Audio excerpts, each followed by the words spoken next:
লগত সহযোগিতা আৰু সমৰ্থন আমি আগবঢ়াইছো। আমাৰ মাননীয় সভাপতি মহোদয় আজি ইয়াতে নাই আৰু আমাৰ দেৱব্ৰত শইকীয়া ডাঙৰীয়া CLP আজি যিহেতুকে বিধানসভাত প্ৰতিবাদ কাৰ্যসূচী চলি আছে, বিধানসভা চলি আছে, গতিকে আহিব পৰা নাই। আপোনালোকৰ যিবিলাক ডিমাণ্ড আছে আমি তেওঁলোকক হস্তান্তৰ কৰিম, আমি তেওঁলোকৰ হাতত প্ৰতিবেদন দাখিল কৰিম। আগতেও সচ্ছলত যিবিলাক প্ৰতিবাদ হয় আমি ইয়াৰ আপোনালোকৰ প্ৰতিবাদৰ স্মাৰক পত্ৰবিলাক আমি গৈ তেওঁলোকৰ হাতত দিওঁ, তেওঁলোকে এছেম্বলিত উত্থাপন কৰে। কিন্তু এটা কথা আপোনালোকে জানিবলৈ পাই দুখ পাব যে এছেম্বলিটো এই কথাবিলাক উত্থাপন কৰিবৰ কাৰণে আপোনালোকে জানে যে এছেম্বলিত কুৱেশ্যন পুট কৰিবৰ কাৰণে এটা বিধি থাকে, নিয়ম থাকে আৰু সেই সময় অনুযায়ী কেতিয়াবা উত্থাপন হ'বলৈ সুবিধা দিয়া হয় আৰু কেতিয়াবা দিয়া নহয়।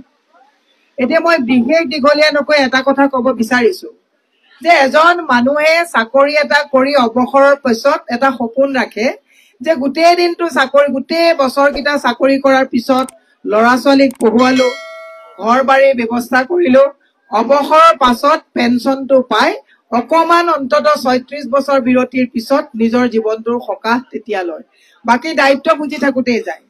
কিন্তু আজি তাৰিখত যিটো ৰাষ্ট্ৰীয় পেঞ্চন আঁচনি, ওল্ড পেঞ্চন যিটো স্কিম আছিলে, চৰকাৰে বহুত দূৰদৰ্শিতাৰে আপোনালোকৰ পাৰিশ্ৰমিকৰ পিছত 36 বছৰ চাকৰি কৰাৰ পিছত যেতিয়া এটা সুৰক্ষাৰ কাৰণে গোটেই পেঞ্চনৰ ব্যৱস্থাটো কৰা হৈছিলে, সেইটোৱে নহয় জানো? কিন্তু আজি তাৰিখত কি ব্যৱস্থা কৰিছে? পেঞ্চন উঠোৱা হৈছে, নিউ পেঞ্চন পলিচি অনা হৈছে, কিন্তু মানুহসকলৰ এতিয়া এটা অৱস্থা হৈছে যে 36 বছৰ চাকৰি কৰি থাকোতে বহুতেতো তেওঁলোকে নিয়মীয়াভাৱে দৰমহাও পোৱা নাই। বহু শিক্ষক হওক, বহু কৰ্মচাৰীয়ে নিয়মীয়াভাৱে দৰমহাও পোৱা নাই। তাৰ পিছতো তেওঁলোকৰ যিটো শ্ৰম তেওঁলোকে দান কৰি আহিছে, যিটো তেওঁলোকৰ পাৰিশ্ৰমিক পাব লাগে সেইবিলাকৰ প্ৰতিটো আছেই, কিন্তু তথাপিও আশা কৰি আছে যে পেঞ্চনটো আমাৰ ওল্ড পেঞ্চনটো আমাৰ লগত লাগু হ'ব, অন্তত ৰিটায়াৰমেণ্টৰ পিছত কিবা এটা হ'ব। তাতো চৰকাৰে আজি বাধা আৰোপ কৰিছে। মই সেইকাৰণে চৰকাৰক অনুৰোধ জনাইছো যে সৰ্বত্ৰে প্ৰতিবাদ চলি আছে, সকলোৱে কৈছে মানে নিউ পেঞ্চনটো নালাগে, ওল্ড পেঞ্চনটো আপোনালোকক লাগু কৰিব লাগে। চৰকাৰক আমি ডিমাণ্ড কৰিছো যে আপোনালোকে এখেতসকলৰ সচ্ছলত যি প্ৰতিবাদ হৈছে তাত সঁহাৰি জনাই তেওঁলোকে যিটো দাবী কৰিছে তাক চৰকাৰে সমৰ্থন কৰিব লাগে। চৰকাৰনো কোন? চৰকাৰ আমিবোৰে নহয় জানো? চৰকাৰ আপোনালোকে নহয় জানো? চৰকাৰে যে ইমান ৰং ৰহইচ কৰি যে হেলিকপ্টাৰ লৈ চাৰ্টাৰ ফ্লাইট লৈ যে চৰকাৰী এই মন্ত্ৰীসকলে ঘূৰি ফুৰিছে, কাৰ চৰকাৰ দলৰ পইচাৰে ঘূৰি ফুৰিছে? আপোনাৰ মোৰ দৰমহাৰ পইচাৰে ঘূৰি ফুৰা নাই জানো? এতিয়া মাৰ্চ মাহ হয় নে নহয়?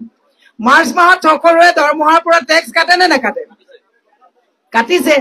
তাৰমানে আমি টেক্স আপোনালোকক সেইফালেও দিছো, GSTত আমি সেইফালৰ পৰা পইচা দিছো। এতিয়া প্ৰত্যেক ফালৰ পৰা আমিয়ে চৰকাৰক দি থকাৰ পিছত চৰকাৰৰ দিছপুৰত বহি থকা মুখ্যমন্ত্ৰী আৰু তেওঁৰ সাংগু পাংগু সকলে এই যিসকল জনতা চৰকাৰৰ অংশীদাৰ এওঁলোকক অংগস্থ দেখুৱাই কয় যে আমি যি নিয়ম লাগু কৰিম সেই নিয়মটোৱে হ'ব, বাকী তোমালোক চুপ থকা। মুখ্যমন্ত্ৰীয়ে কয় যে আজি তাৰিখত ক'তো প্ৰতিবাদ নাই।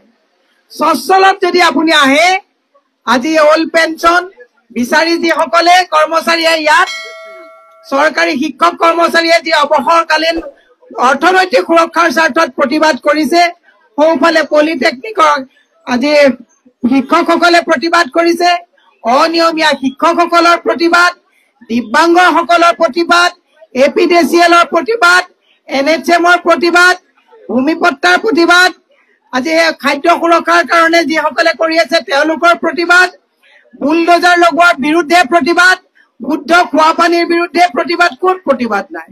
প্ৰতিবাদে প্ৰতিবাদ হৈ আছে আৰু মুখ্যমন্ত্ৰীয়ে কয় অসমত এতিয়া প্ৰতিবাদ নাই। মই এটা কথা আপোনালোকক আমি ক'ব পাৰো যে যদি কংগ্ৰেছৰ চৰকাৰ আহে, যিহেতুকে কেন্দ্ৰটো বিজেপি চৰকাৰ, ইয়াতো বিজেপি চৰকাৰ, ডাবল ইঞ্জিনৰ চৰকাৰে গোটেই অসমখনক গুগ্ৰাসে গিলিছে আৰু কেৱল প্ৰতাৰণা আৰু প্ৰতাৰণা ঠগিছে। কিন্তু যদি আমাৰ চৰকাৰ আহে তেতিয়াহ'লে আপোনালোকৰ যি দাবী, এই দাবীসমূহ মইতো মিছা কথা ক'ব নোৱাৰো, এইখিনি আমি এটা চৰকাৰৰ যিবিলাক মানে নীতি, এই নীতিবিলাকৰ ভিতৰৰ আওতাত আনি যাতে আপোনালোকৰ ডিমাণ্ডটো কংগ্ৰেছৰ চৰকাৰ আহিলে যাতে মানে ফলাফল যাতে ভাল পায় তাৰ কাৰণে আমি দাবী জনাম।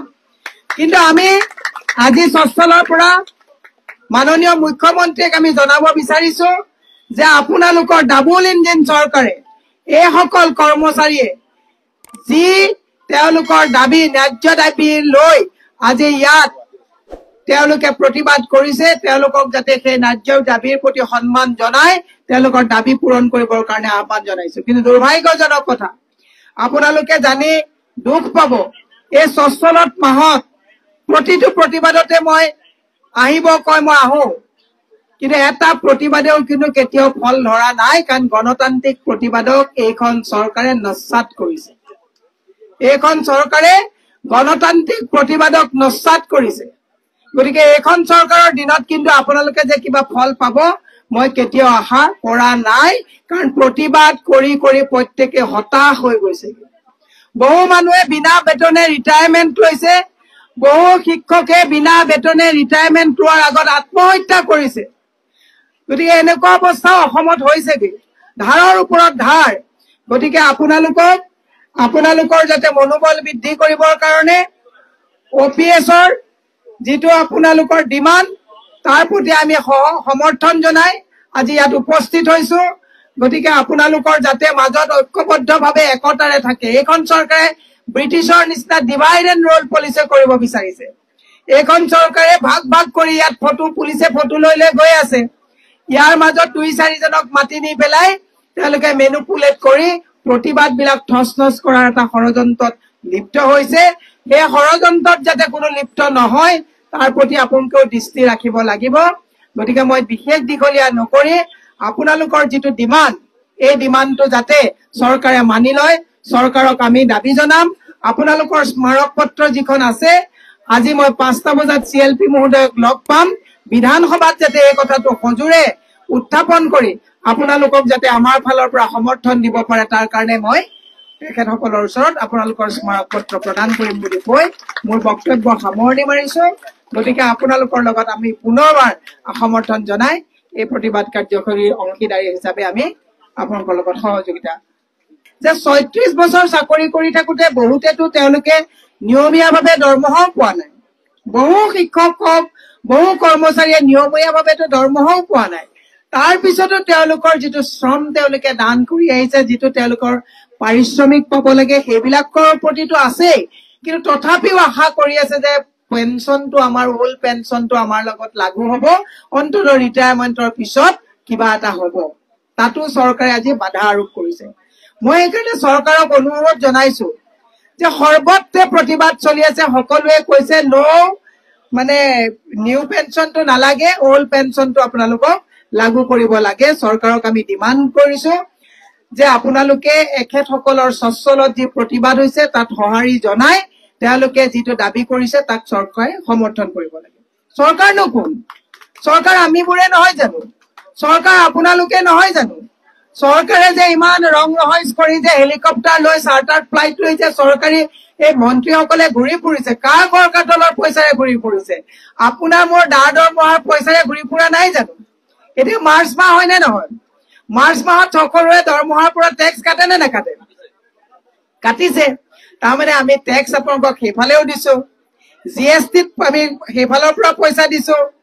এতিয়া প্ৰত্যেক ফালৰ পৰা আমিয়ে চৰকাৰক দি থকাৰ পিছত চৰকাৰৰ দিছপুৰত বহি থকা মুখ্যমন্ত্ৰী আৰু তেওঁৰ সাংগু সকলে এই যিসকল জনতা চৰকাৰৰ অংশীদাৰ এওঁলোকক অংগস্থ দেখুৱাই কয় যে আমি যি নিয়ম লাগু কৰিম সেই নিয়মটোৱে হ'ব, বাকী তোমালোক চুপ থকা। মুখ্যমন্ত্ৰীয়ে কয় যে আজি তাৰিখত ক'তো প্ৰতিবাদ নাই। স্বচ্ছলত যদি আপুনি আহে আজি ওল্ড পেঞ্চন বিচাৰি যিসকলে কৰ্মচাৰীয়ে ইয়াত চৰকাৰী শিক্ষক কৰ্মচাৰীয়ে যি অৱসৰকালীন অৰ্থনৈতিক সুৰক্ষাৰ স্বাৰ্থত প্ৰতিবাদ কৰিছে, সোঁফালে পলিটেকনিকৰ আজি শিক্ষকসকলে প্ৰতিবাদ কৰিছে, অনিয়মীয়া শিক্ষকসকলৰ প্ৰতিবাদ, দিব্যাংগসকলৰ প্ৰতিবাদ, APDCLৰ প্ৰতিবাদ, NHMৰ প্ৰতিবাদ, ভূমিপট্টাৰ প্ৰতিবাদ, আজি খাদ্য সুৰক্ষাৰ কাৰণে যিসকলে কৰি আছে তেওঁলোকৰ প্ৰতিবাদ, বুলডোজাৰ লগোৱাৰ বিৰুদ্ধে প্ৰতিবাদ, শুদ্ধ খোৱা পানীৰ বিৰুদ্ধে প্ৰতিবাদ। কোন প্ৰতিবাদ নাই? প্ৰতিবাদ হৈ আছে আৰু মুখ্যমন্ত্ৰীয়ে কয় অসমত এতিয়া প্ৰতিবাদ নাই। মই এটা কথা আপোনালোকক আমি ক'ব পাৰো যে যদি কংগ্ৰেছৰ চৰকাৰ আহে, যিহেতুকে কেন্দ্ৰটো বিজেপি চৰকাৰ, ইয়াতো বিজেপি চৰকাৰ, ডাবুল ইঞ্জিনৰ চৰকাৰে গোটেই অসমখনক গুগ্ৰাসে গিলিছে আৰু কেৱল প্ৰতাৰণা আৰু প্ৰতাৰণা ঠগিছে। কিন্তু যদি আমাৰ চৰকাৰ আহে, তেতিয়াহ'লে আপোনালোকৰ যি দাবী, এই দাবীসমূহ মইতো মিছা কথা ক'ব নোৱাৰো, এইখিনি আমি এটা চৰকাৰৰ যিবিলাক মানে নীতি, এই নীতিবিলাকৰ ভিতৰৰ আওতাত আনি যাতে আপোনালোকৰ ডিমাণ্ডটো কংগ্ৰেছৰ চৰকাৰ আহিলে যাতে মানে ফলাফল যাতে ভাল পায়, তাৰ কাৰণে আমি দাবী জনাম।